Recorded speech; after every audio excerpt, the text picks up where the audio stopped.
भारतवर्ष का वर्णन। श्रीहरि ने कहा, हे वृषभध्वज, जम्बू द्वीप के मध्य भाग में इलाव्रत नामक वर्ष है, उसके पूर्व में अद्भुत भद्राश्व वर्ष तथा उसके पूर्व दक्षिण में हिरणवान नामक वर्ष है। मेरु के दक्षिण भाग में किमपुरुष वर्ष कहा गया है, उसके दक्षिण भाग में भारतवर्ष कहा गया है। मेरु के दक्षिण पश्चिम में हरिवर्ष, पश्चिम में केतुमाल वर्ष, पश्चिमोत्तर में रम्यक और उत्तर में कुरुवर्ष स्थित है, जिनके भूभाग कल्प वृक्षों से आच्छादित हैं। हे रुद्र, भारतवर्ष को छोड़कर अन्य सभी वर्षों में सिद्धि स्वभाव से ही प्राप्त हो जाती है। यह इंद्रद्वीप, कशेरुमान, ताम्रवर्ण, गभस्तिमान, नागद्वीप, कटाह, सिंहल और वारुण नाम के 8 वर्ष है। 9वां वर्ष भारतवर्ष है, जो चतुर्दिक समुद्र से घिरा हुआ है। इस भारतवर्ष के पूर्व में किरात तथा पश्चिम में यवन देश स्थित है। हे रुद्र, दक्षिण में आंध्र, उत्तर में तुरुष्का आदि देश हैं। इस भारतवर्ष में ब्राह्मण, क्षत्रिय, वैश्य तथा शूद्र वर्ण के लोग रहते हैं। यहाँ महेंद्र, मलय, सुय्य, शुक्तिमान, रुक्ष, विंध्य और पारियात्र ये 7 कुल पर्वत हैं। इस वर्ष में वेद, स्मृति, नर्मदा, वर्दा, सुरसा, शिवा, तापी, पयोष्णी, सरयू, कावेरी, गोमती, गोदावरी, भीमरथी, कृष्णवेणी, महानदी, केतुमाला, ताम्रपर्णी, चंद्रभागा, सरस्वती, ऋषिकुल्या, कावेरी, मत्तगंगा, पयस्विनी, विदर्भा, शतद्रु नामक मंगल प्रदान करने वाली तथा पाप विनाशिनी नदियां हैं, जिनके जल का पान मध्य देशादि के निवासी जन करते हैं। पांचाल, कुरु, मत्स्य, यौधेय, पटच्चर, कुंत तथा शूरसेन देश के निवासी मध्य देशीय हैं। पाद्म, सूत, मागध, चेदी, काशेय तथा विदेह पूर्व में स्थित है। कौशल, कलिंग, वंग, पुंड्र, अंग और विदर्भ मूलक जनों के देश और विंध्य पर्वत के अंतर्गत विद्यमान देश पूर्व तथा दक्षिण के तटवर्ती भूभाग में स्थित है। पुलिंद, अश्वक, जिमूत, नय राष्ट्र में निवास करने वाले कर्नाटक, कंबोज तथा घण ये दक्षिणापद भूभाग के निवासी हैं। अंबष्ठ, द्रविड़, लाट, कंबोज, स्त्रीमुख, शक और अनर्तवासी दक्षिण पश्चिम के निवासी हैं। स्त्री राज्य सैंधव, म्लेंच, नास्तिक, यवन, मथुरा तथा निषद के रहने वाले लोगों के देश पश्चिमी भूभाग हैं। मांडव्य, तुषार, मूलिका, अश्वमुख, खश, महाकेश, महानास देश उत्तर पश्चिम भूभाग में स्थित हैं। लंबक, स्तननाग, माद्र, गांधार, बाल्हिक तथा म्लेंच देश हिमाचल के उत्तर तटवर्ती भूभाग में स्थित हैं। त्रिगर्त, नील, कोलात, ब्रह्मपुत्र, सटंकण, अभिशाह और कश्मीर देश उत्तर पूर्व दिशा में अवस्थित कहे गए हैं। प्लक्ष तथा पुष्कर आदि द्वीपों एवं पाताल आदि का निरूपण। श्रीहरि ने कहा, प्लक्ष द्वीप के स्वामी मेधातिथि के 7 पुत्र थे। उन सब में शांत भव नामक पुत्र ज्येष्ठ था, उससे छोटा शिशिर था। तदनंतर सुखोदय, नंद, शिव और क्षेमक हुए। उनका जो 7वां भाई था वो ध्रुव नाम से प्रसिद्ध हुआ। ये सभी प्लक्ष द्वीप के राजा बने। इस द्वीप में गोमेद, चंद्र, नारद, दुंदुभि, सोमक, सुमनस और वैभ्राज नामक 7 पर्वत हैं। यह अनुतप्ता, शिखी, विपाशा, त्रिदिवा, क्रमु, अमृता तथा सुकृत्या नाम की 7 नदियां प्रवाहित होती रहती हैं। वपुष्मान शाल्मक द्वीप के स्वामी थे। उस द्वीप में अवस्थित 7 वर्षों के नाम से ही प्रसिद्ध उनके 7 पुत्र थे, जिनके नाम श्वेत, हरित, जिमुत, रोहित, वैद्युत, मानस और सप्रभ हैं।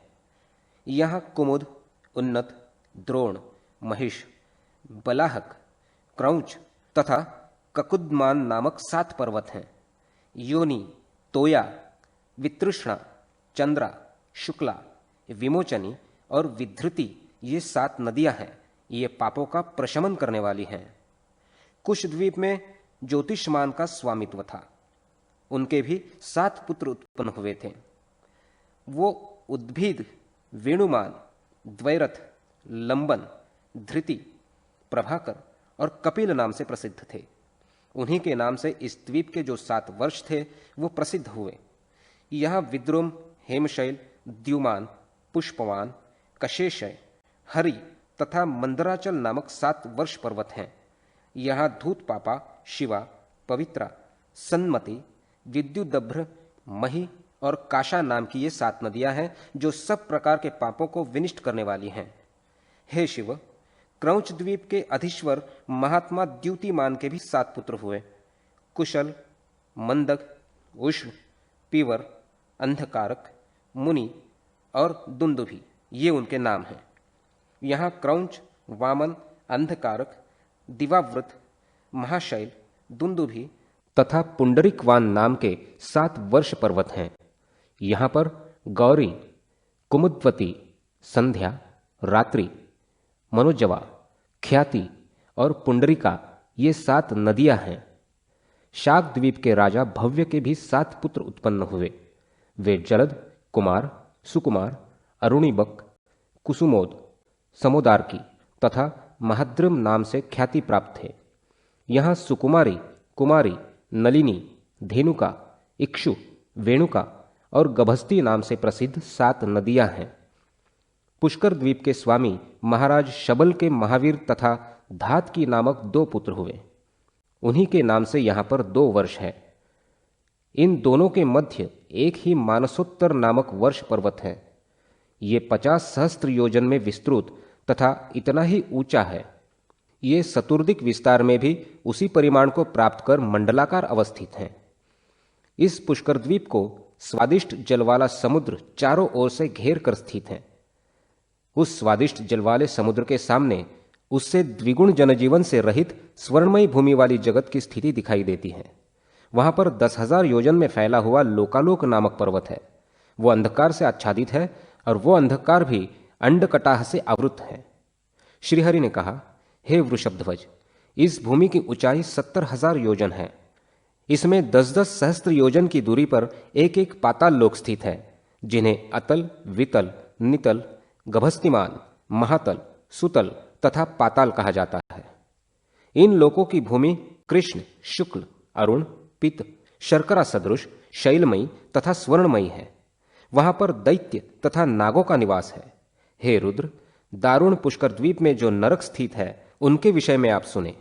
वहां रवरव, सुकर, रोध, ताल, विषसन, महाज्वाल, तप्तकुंभ, लवण, विमोहित, रुधिर, वैतरणी, कृमिश, कृमिभोजन, असिपत्रवन, कृष्ण, नानाभक्ष, दारुण, पूयवह, पाप, वहिन्नज्वाल, अधः शिरा, संदंश, कृष्णसूत्र, तमस, अविचि, श्वभोजन, अप्रतिष्ठित तथा उष्णविचि नामक नरक हैं। उनमें विष देने वाले, शस्त्र से हत्या करने वाले तथा अग्नि से जलाकर मारने वाले पापीजन अपने अपने पाप का फलभोग करते हैं। हे रुद्र, यथाक्रम उनके ऊपर अन्य लोकों की स्थिति है। उन लोकों को क्रमशः जल, अग्नि, वायु तथा आकाश घेरे हुए हैं। इस प्रकार अवस्थित ब्रह्मांड प्रधान तत्व से आविष्टित हैं। वो ब्रह्मांड अन्य ब्रह्मांडों की अपेक्षा 10 गुना अधिक है। इसे परिव्याप्त कर स्वयं नारायण अवस्थित रहते हैं। भुवन कोश वर्णन में सूर्य तथा चंद्र आदि 9 ग्रहों के रथों का विवरण। श्रीहरि ने कहा, हे वृषभध्वज, अब मैं सूर्यादि ग्रहों की स्थिति एवं उनके परिणाम से संबंधित विषय का वर्णन कर रहा हूं। सूर्यदेव के रथ का विस्तार 9,000 योजन है। उसका ईशादंड अर्थात जुआ तथा रथ के बीच का जो भाग है वो उसे रथ विस्तार का दुगुना है। उसकी धुरी 1,57,00,000 योजन लंबी है तथा उसमें चक्र लगा हुआ है। उस चक्र की पूर्वाह्न, मध्याह्न तथा अपराह्न रूप 3 नाभियां हैं। परिवत्सरादि 5 अरे हैं।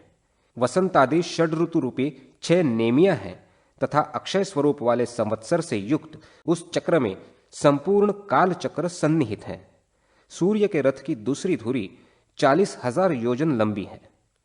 हे वृषभध्वज, रथ के जो पहियों के अक्ष हैं वो 5,500 योजन लंबे हैं। रथ के कहे गए प्रधान दोनों अक्षों के परिमाण के समान जुए के दोनों अर्धों की लंबाई है। सबसे छोटा अक्ष जुए के अर्धभाग परिमाण वाला है, जो रथ के ध्रुवाधार पर अवस्थित है। रथ के दूसरे अक्ष में चक्र लगा हुआ है, जो मानसोत्तर पर्वत पर स्थित है। गायत्री, बृहति, उष्णिक, जगति, त्रिष्टुप, अनुष्टुप तथा पंक्ति नामक ये 7 छंद ही सूर्य के 7 घोड़े कहे गए हैं।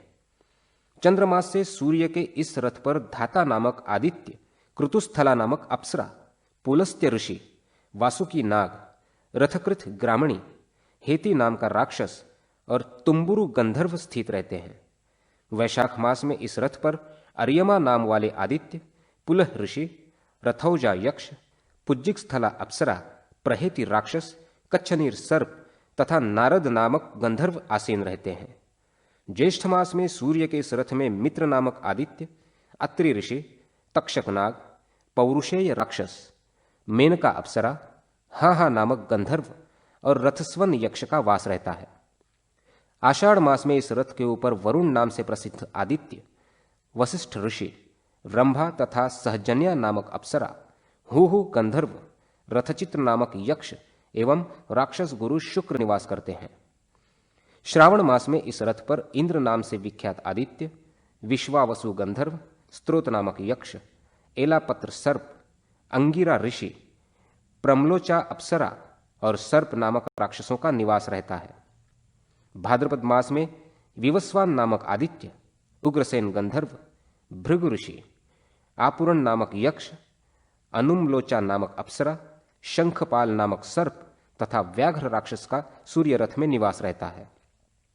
अश्विन मास में इस रथ पर पूषा नामक आदित्य, सुरुचि नामक गंधर्व, धाता एवं गौतम ऋषि, धनंजय नाग, सुषेण तथा घृताची अप्सरा का वास होता है। कार्तिक मास में पर्जन्य नाम के आदित्य, विश्वावसु गंधर्व, भरद्वाज ऋषि, ऐरावत सर्प, विश्वाची अप्सरा, सेंजित यक्ष एवं आप नामक राक्षस का निवास उस रथ पर रहता है। मार्गशीर्ष मास में अंशु नामक आदित्य, कश्यप ऋषि, तार्क्ष्य, महापद्मनाग, उर्वशी अप्सरा, चित्रसेन गंधर्व और विद्युत नामक राक्षस उस रथ में संचरण करते हैं। पौष मास में भर्ग नाम के आदित्य, क्रतु ऋषि, उर्णायु गंधर्व, स्फूर्ज राक्षस, कर्कोटक नाग, अरिष्टनेमी यक्ष तथा पूर्वचित्ती नामक अप्सरा सूर्यमंडल में निवास करते हैं। माघ मास में त्वष्टा नामक आदित्य, जमदग्नि ऋषि, कंबल सर्प, तिलोत्तमा अप्सरा, ब्रह्मापेत राक्षस, ऋतजित यक्ष और धृतराष्ट्र नामक गंधर्व सूर्यमंडल में रहते हैं। फाल्गुन मास में विष्णु नामक आदित्य, अश्वतर सर्प, रंभा अप्सरा, सूर्यवर्चा गंधर्व, सत्यजित यक्ष, विश्वामित्र ऋषि और यज्ञापेत राक्षस का उस रथ में वास रहता है। हे ब्रह्मन, भगवान विष्णु की शक्ति से तेजोमय बने मुनिगण सूर्यमंडल के सामने उपस्थित रहकर उनकी स्तुति करते हैं, गंधर्वजन यशोगान करते हैं, अप्सराएं नृत्य करती हैं, राक्षस उस रथ के पीछे पीछे चलते हैं, सर्प उस रथ को वहन करते हैं और यक्षगण उसकी बागडोर संभालने का कार्य करते हैं। बाल्यखिल्य नामक ऋषिगण उस रथ को सब ओर से घेर कर स्थित रहते हैं। चंद्रमा का रथ 3 पहियों वाला है। उसके घोड़े कुंद पुष्प के समान श्वेत वर्ण वाले हैं। वे रथ के जुए में बाएं और दाहिने दोनों ओर जुत कर उसे खींचते हैं। उनकी संख्या 10 है। चंद्रमा के पुत्र बुध का रथ जल तथा अग्नि से मिश्रित द्रव्य का बना हुआ है। उसमें वायु के समान वेगशाली पिशंग अर्थात भूरे वर्ण के 8 घोड़े जुते रहते हैं। शुक्र का महान रथ सैन्य बल से युक्त, अनुकर्ष ऊंचे शिखर वाला, पृथ्वी पर उत्पन्न होने वाले घोड़ों से संयुक्त, उपासंग तथा ऊंची पताका से विभूषित है। भूमिपुत्र मंगल का महान रथ तपाए गए स्वर्ण के सदृश कांचन वर्ण वाला है। उसमें 8 घोड़े लगे रहते हैं जो अग्नि से प्रादुर्भूत हैं तथा पद्मराग मणि के समान अरुण वर्ण के हैं। 8 पांडुर वर्ण के घोड़ों से युक्त स्वर्ण के रथ पर विद्यमान बृहस्पति एक एक राशि में एक एक वर्ष स्थित रहते हैं। शनि का रथ आकाश से उत्पन्न हुए चितकबरे घोड़ों से युक्त है। वो उसमें चढ़कर धीरे धीरे चलते हैं। उनका मंदगामी भी नाम है। स्वर्भानु अर्थात राहु के 8 घोड़े हैं जो भ्रमर के सदृश काले हैं। उसका रथ धूसर वर्ण का है। हे भूतेश शिव, उन घोड़ों को एक बार रथ में जोत दिए जाने पर वो निरंतर चलते रहते हैं। इसी प्रकार केतु के रथ में भी वायु के समान वेग वाले 8 घोड़े हैं। उनके वर्णों की आभा पुआल से निकलने वाले धुएं के सदृश तथा लाक्षारस की भांति अरुण रंग की है। हे शिव, इस प्रकार सूर्य चंद्रादि उपर्युक्त ग्रहों से युक्त द्वीप, नदी, पर्वत, समुद्र आदि से समन्वित समस्त भुवन मंडल भगवान विष्णु का विराट शरीर ही है। ज्योतिष चक्र में वर्जित नक्षत्र, उनके देवता एवं कतिपय शुभ अशुभ योगों का तथा मुहूर्तों का वर्णन। श्री सूत जी ने कहा, केशव ने भगवान शिव से पृथ्वी का परिमाण बताकर कहा कि हे रुद्र, ज्योतिष शास्त्र की गणना 4 लाख में है, पर उनमें से मैं अब ज्योतिष चक्र अर्थात नक्षत्रों से युक्त राशि चक्र का संक्षेप से वर्णन करूंगा, जो सब कुछ देने वाला है। श्री हरि ने कहा, हे शिव, कृत्तिका नक्षत्र के देवता अग्नि है, रोहिणी नक्षत्र के देवता ब्रह्मा है, मृगशिरा के चंद्रमा तथा आर्द्रा के रुद्र देवता कहे गए हैं। इसी प्रकार पुनर्वसु के आदित्य तथा तिष्य पुष्य के गुरु है। आश्लेषा नक्षत्र के सर्प तथा मघा नक्षत्र के देवता पितृगण हैं। पूर्वा फाल्गुनी नक्षत्र के देवता भाग्य, उत्तरा फाल्गुनी के अर्यमा, हस्त के सविता और चित्रा के देवता त्वष्टा हैं। स्वाति नक्षत्र के देवता वायु और विशाखा नक्षत्र के देवता इंद्राग्नि हैं। अनुराधा नक्षत्र के देवता मित्र और ज्येष्ठा के शक्र अर्थात इंद्र देवता कहे गए हैं। नक्षत्रज्ञ विद्वानों ने मूल नक्षत्र का देवता निर्तृति को बताया है। पूर्वाषाढ़ा नक्षत्र के देवता आप तथा उत्तराषाढ़ा के विश्वेदेव हैं। अभिजीत के देवता ब्रह्मा और श्रवण के विष्णु कहे गए हैं। धनिष्ठा नक्षत्र के देवता वसु तथा शतभिषा के वरुण कहे गए हैं। पूर्वा भाद्रपद नक्षत्र के देवता अजपाद, उत्तरा भाद्रपद के अहिर्बुन्य, रेवती के पूषा, अश्विनी के अश्विनी कुमार और भरणी के यम देवता कहे गए हैं। प्रतिपदा तथा नवमी तिथि में ब्रह्माणी नाम की योगिनी पूर्व दिशा में अवस्थित रहती है। द्वितीया और दशमी तिथि में माहेश्वरी नामक योगिनी उत्तर दिशा में रहती है। पंचमी तथा त्रयोदशी तिथि में वाराही नामक योगिनी दक्षिण दिशा में स्थित रहती है। षष्ठी और चतुर्दशी तिथि में इंद्राणी नाम की योगिनी का वास पश्चिम में होता है। सप्तमी और पौर्णमासी तिथि में चामुंडा नाम से अभिहित योगिनी का निवास वायुगोचर अर्थात वायव्य कोण में रहता है। अष्टमी तथा अमावास्या में महालक्ष्मी नाम की योगिनी ईशान कोण में रहती है। एकादशी एवं तृतीया तिथि में वैष्णवी नाम की योगिनी अग्निकोण में वास करती है। द्वादशी और चतुर्थी तिथि में कौमारी नाम वाली योगिनी का निवास नैऋत्य कोण में रहता है। योगिनी के सम्मुख रहने पर यात्रा नहीं करनी चाहिए। अश्विनी, अनुराधा, रेवती, मृगशिरा, मूल, पुनर्वसु, पुष्य, हस्त और ज्येष्ठा नक्षत्र प्रस्थान के लिए प्रशस्त कहे गए हैं। हस्त, चित्रा, स्वाति, विशाखा, अनुराधा ये 5 नक्षत्र तथा उत्तरा फाल्गुनी, उत्तराषाढ़, उत्तरा भाद्रपद, अश्विनी, रोहिणी, पुष्य, धनिष्ठा और पुनर्वसु नक्षत्र नवीन वस्त्र धारण करने के लिए श्रेष्ठ हैं। कृत्तिका, भरणी, अश्लेषा, मघा, मूल, विशाखा तथा पूर्वा भाद्रपद, पूर्वाषाढ़ और पूर्वा फाल्गुनी इन नक्षत्रों को अधोमुखी कहा गया है। इन अधोमुखी नक्षत्रों में वापी, तड़ाग, सरोवर, कूप, भूमि, तृण आदि का खनन, देवालय के लिए निवादि के खनन का शुभारंभ, भूमि आदि में गड़ी हुई धन संपत्ति की खुदाई, ज्योतिष चक्र का गणनारंभ और सुवर्ण, रजत, पन्ना तथा अन्य धातुओं को प्राप्त करने के लिए भू खदानों में प्रविष्ट होना आदि अन्य अधोमुखी कार्य इन अधोमुखी नक्षत्रों में करने चाहिए। रेवती, अश्विनी, चित्रा, स्वाति, हस्त, पुनर्वसु, अनुराधा, मृगशिरा एवं ज्येष्ठा नक्षत्र पार्श्वमुखी हैं। इन पार्श्वमुखी नक्षत्रों में हाथी, ऊंट, अश्व, बैल तथा भैंस को वश में करने का उपाय करना चाहिए, अर्थात इनके नाक आदि में छेद करके छल्ला या रस्सी डालने का कार्य करना चाहिए। खेतों में बीज बोना, गमनागमन, चक्र यंत्र, चरखी, चरसा, रहट आदि यंत्र अथवा रथ एवं नौकादि का क्रय और निर्माण उक्त पार्श्वमुखी नक्षत्रों में करना चाहिए और अन्य पार्श्व कार्यों को भी इन पार्श्व नक्षत्रों में करना चाहिए।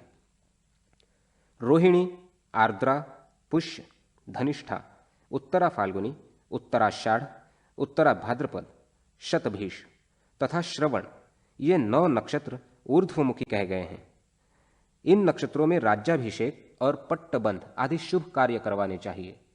ऊर्ध्वमुखी अर्थात अभ्युदय प्रदान करने वाले अन्य विशिष्ट कार्यों को भी इन नक्षत्रों में करना प्रशस्त होता है। चतुर्थी, षष्ठी, अष्टमी, नवमी, द्वादशी, चतुर्दशी, अमावास्या तथा पूर्णिमा तिथि अशुभ होती है। इन तिथियों में शुभ कार्य नहीं करने चाहिए। कृष्ण पक्ष की प्रतिपदा तथा बुधवार से युक्त द्वितीया तिथि शुभ होती है। यदि भूमिपुत्र मंगल से युक्त तृतीया हो, शनैश्चर को चतुर्थी हो, गुरुवार को पंचमी पड़ रही हो, षष्ठी को मंगल या शुक्रवार हो, तो वो तिथियां भी शुभ होती हैं। बुधवार को सप्तमी, मंगल तथा रविवार को अष्टमी, सोमवार को नवमी और गुरुवार को पड़ने वाली दशमी तिथि शुभ होती है।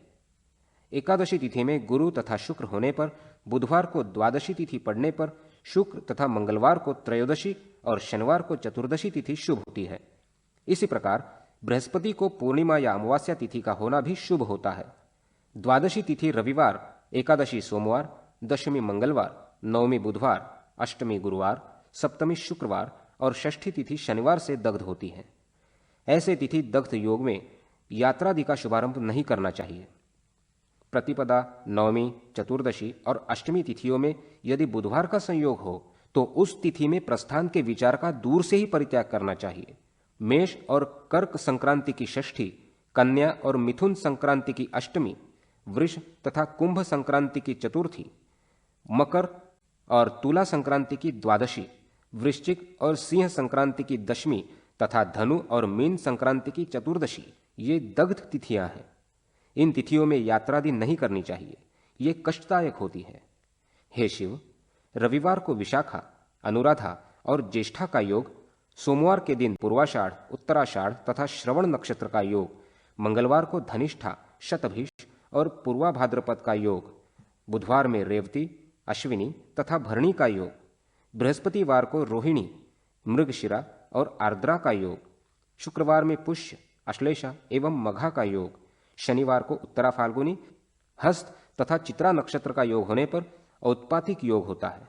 इन योगों में गमनादि कार्य करने से उत्पात, मृत्यु तथा रोग की उत्पत्ति होती है। हे रुद्र, रविवार को मूल, सोमवार को श्रवण, मंगलवार को उत्तरा भाद्रपद, बुधवार को कृत्तिका, बृहस्पति के दिन पुनर्वसु, शुक्रवार को पूर्वा फाल्गुनी तथा शनिवार को स्वाति नक्षत्र हो तो अमृत योग होता है। ये सभी कार्यों को सिद्ध करने वाले हैं। विष्कुंभ योग की 5 घटी, शूल योग की 7 घटी, गंड तथा अतिगंड योग की 6 घटी, व्याघात और वज्र योग की 9 घटी एवं व्यतिपात, परिघ और वैधृति योग, ये मृत्युतुल्य कष्टदायी होते हैं। इनमें सभी कर्मों का परित्याग करना चाहिए। रविवार को हस्त, गुरुवार को पुष्य, बुधवार को अनुराधा नक्षत्र, ये शुभ होते हैं। शनिवार को रोहिणी उत्तम और सोमवार को मृगशिरा नक्षत्र शुभ है। उसी प्रकार शुक्रवार को रेवती तथा मंगलवार को अश्विनी नक्षत्र शुभ फल देता है। इस प्रकार का योग होने पर सिद्धि योग बनता है। ये सिद्धि योग सभी प्रकार के दोषों का विनाश करने वाले होते हैं। हे वृषभध्वज, शुक्रवार को भरणी, सोमवार को चित्रा, मंगलवार को उत्तराषाढ़, बुधवार को धनिष्ठा, बृहस्पति को शतभिष, शुक्रवार को रोहिणी और शनिवार को रेवती नक्षत्र होने पर विषयोग होता है। पुष्य, पुनर्वसु, रेवती, चित्रा, श्रवण, धनिष्ठा, हस्त, अश्विनी, मृगशिरा एवं शतभिष नक्षत्र होने पर जात कर्म आदि संस्कार करने के लिए उत्तम माने गए हैं। हे शिव, विशाखा, उत्तरा फाल्गुनी, उत्तराषाढ़, उत्तरा भाद्रपद, मघा, आर्द्रा, भरणी, आश्लेषा और कृत्तिका नक्षत्र में यात्रा करने पर मृत्यु का भय रहता है।